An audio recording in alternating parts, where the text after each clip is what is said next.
Budget से नियमित कर्मचारियों में निराशा। जयपुर अखिल राजस्थान राज्य कर्मचारी संयुक्त महासंघ एकीकृत के प्रदेशाध्यक्ष राजेंद्र राणा ने बजट पर प्रतिक्रिया व्यक्त करते हुए कहा कि मुख्यमंत्री ने जो बजट पेश किया उसमें नियमित कर्मचारियों की प्रमुख मांगों, वेतन एवं भत्तों में देहली की समान वृद्धि, 3 ACP 9, 18, 27 वर्ष के स्थान पर 4 ACP, पेंशन पर लाभ में पुरानी संविदा सेवा की गणना, ग्रामीण भत्ता, महिलाओं के लिए पीरियड लीव, संविदा कर्मियों का नियमितकरण, कर्मचारी कल्याण बोर्ड का गठन इत्यादि की ओर ध्यान नहीं दिया।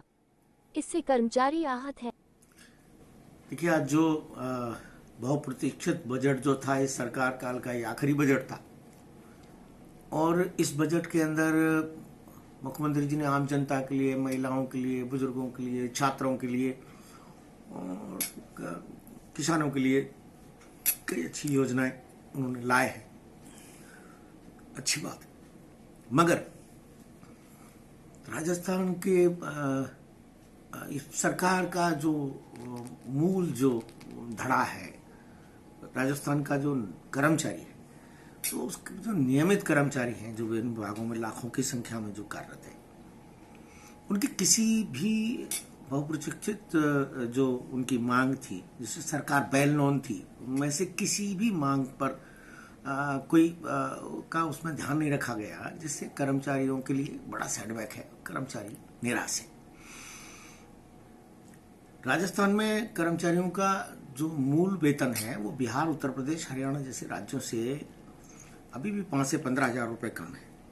सरकार से अपेक्षा थी कि 2 कमेटी वेतन भत्तों की विसंगति के लिए बनाई गई, डी सामंत कमेटी, खेमराज कमेटी, वो अपनी रिपोर्ट पेश कर चुकी, मगर उस विषय में वेतन और भत्तों की वृद्धि और उसकी विसंगति को लेकर एक शब्द भी बजट के अंदर नहीं बोला जा रहा है। कर्मचारियों के लिए बड़ा सेटबैक है। वहीं कर्मचारियों को अपेक्षा थी कि कर्मचारियों की जो मांग थी कि 3 जो ACP हैं 9, 18, 27 की जगह 7, 14, 21, 28 वो सरकार करेगी, मगर उस पर कुछ नहीं हुआ। वहीं कर्मचारियों को राजस्थान में जो OPS लागू किया गया है, तो लंबी संविदा सेवा से यहाँ राजस्थान में लाखों कर्मचारी कार्यरत हैं। उनको 28 वर्ष की जो क्वालिफाइंग सर्विस थी, वो हालांकि सरकार ने उसको 25 साल किया है, हमने 20 वर्ष की मांग की थी, मगर आवश्यक है कि बहुत से कर्मचारी तो वो 25 साल की सेवा कर ही नहीं पाए। उनके लिए एक ही रास्ता था जो हमने सुझाया था कि कर्मचारियों की पुरानी जो संविदा सेवा का जो लाभ है, पेंशन पर लाभ के लिए नोशनली उसको उसमें गणना कर ली जाए, तो उसका भी कुछ नहीं हुआ है। वहीं महिलाओं के पीरियड लीव बिहार में जो मिलता है उसकी तरह भी देने की बात थी।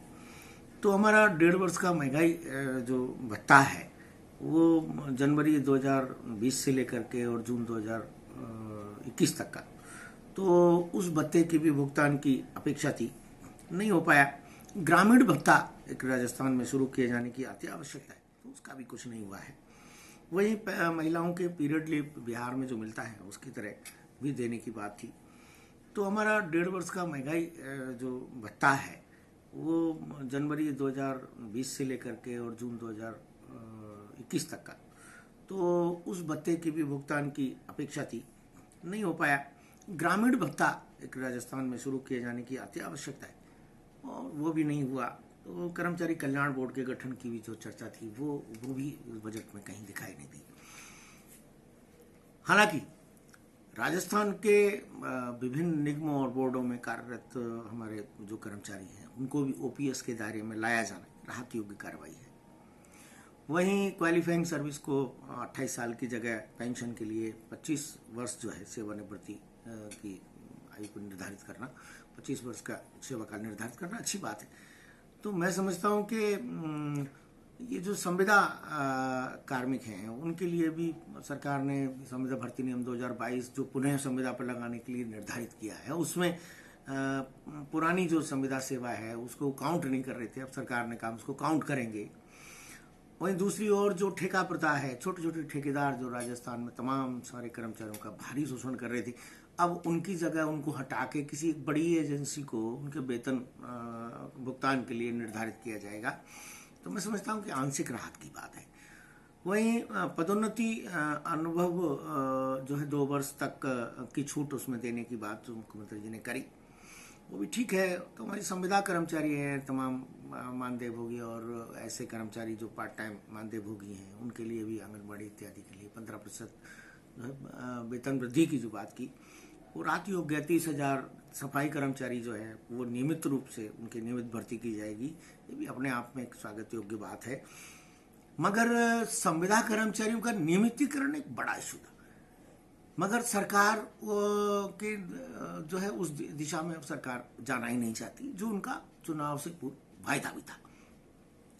तो ओवरऑल माने तो संविदा कर्मचारियों के लिए भी कोई बहुत बड़ी राहत इससे नहीं मिल पाई है।